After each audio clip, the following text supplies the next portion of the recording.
ሞት አይቀርም። ሰው በረሃብ ይሞታል፣ በበሽታ ይሞታል፣ በመኪና አደጋ ይሞታል፣ በጦርነት በሰዎች ይሞታል፣ እንቅፋት ሞቶ እንሞታለን፣ መራቃችን ትን ብሎን እንሞታለን። ከመጣ አይቀርም።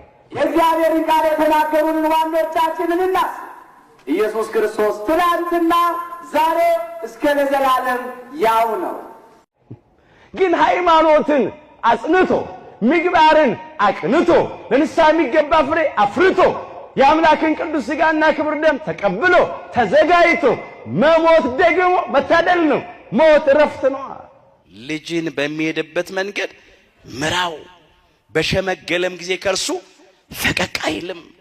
ተጣሞ ያደገ ተክል ላቃና ቢሉት ወይ ይሰበራል ወይ ላቃና የሚለውን ሰው ይሰብረዋል፣ ይጎዳዋል። ከሁለቱ ያልፍ። ትውልዱም ዛሬ አንዳንዱ ተጣሞ ስላደገ ተሰብሯል። የተሰበረ ትውልድ ነው ያለው። እግዚአብሔር የተሰበረውን ትውልድ መልሶ ይጠግንልን።